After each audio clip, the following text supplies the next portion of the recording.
This interview is for information only and should not be considered as investment advice or a recommendation to buy shares in the company featured.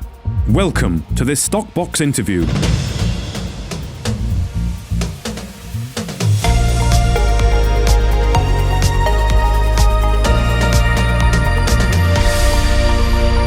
Hello, welcome to Stock Box. Now, joining us today is Peter Klowski, the VP Capital Markets at Silver Bullet Mines, following the announcement from the company that they've closed the financing raising at $940,000. Nice to see you, Peter. Nice to be back with good news again. Yeah, wonderful news. Now, tell me, how was the interest in the financing, Peter, particularly amongst the retail investors with the debenture offer? It was strong interest. Almost every investor in this round is an existing shareholder of the company. So they know the story, they know the facts, they know the risks, and they know the potential return. So there was some fairly strong retail interest.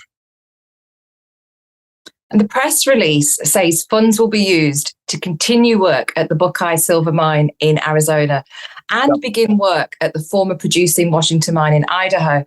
Now, first of all, looking at Buckeye, how are you getting on with the the MSHA work? How's that going? It's coming along on budget and on schedule. When it'll be done, how long is a piece of string, right? These are some of the things that you start. You have a budget, you have experience in doing it. Sometimes things happen, sometimes things run right through to the end on schedule. So far, we're on schedule and on budget. I expect to be soon, whatever soon means. I was just going to ask you, so in terms of being on schedule, any idea when the expected completion date might be? Soon. Like, we have an internal target that we haven't released, and soon is the best answer I can give you. It's so dependent upon the weather, the health of the field team, all those intangibles that can occur in the field. But we're fairly happy with the progress that's being made, and we expect to continue to be made. We've got a great field team down there. They've done this before, they know what they're doing. We have a lot of faith in their ability to get this done. And as you say, you're on schedule. After all this, is it all steam ahead and back to full operations once that's completed?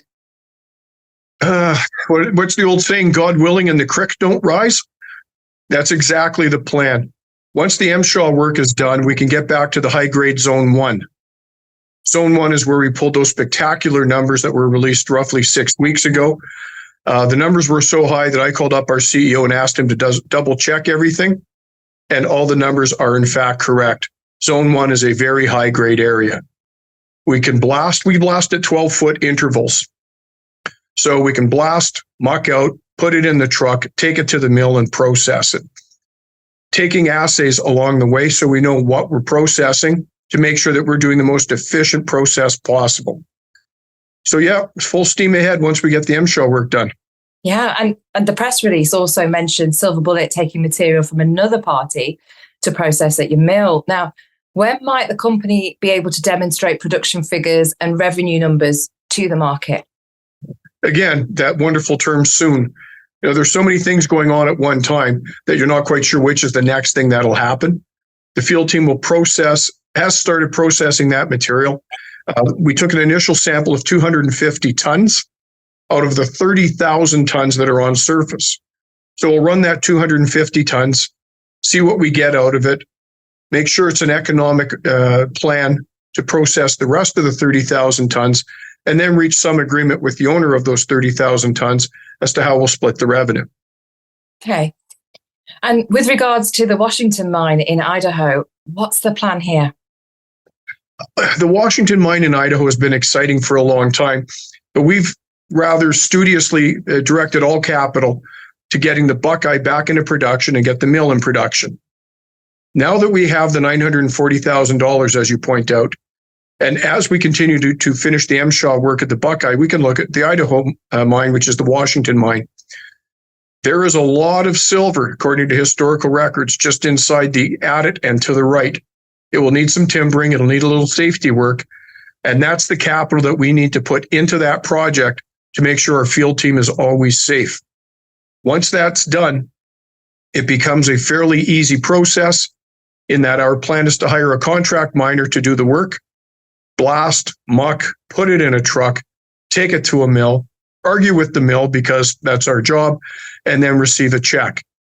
We intend to do roughly 2,000 ton bulk samples. And according to historical records, there's 120,000 tons of mineralized material there. That'll keep us busy for some time.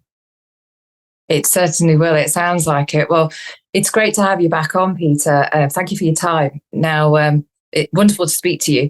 And Stockbox recently recorded a podcast with Silver Bullet's CEO, John Carter, where we have a good discussion on his background, the history of Buckeye, and the opportunity that you're building. And this is planned to be published tomorrow afternoon, which is Wednesday, the 15th of May. So definitely do keep an eye out for that. But thank you, Peter, and no doubt we'll be speaking to you again soon. Thank you for all your support. I love being on here. Have a great day. If you enjoyed this interview, then give us a thumbs up, a like, or a retweet.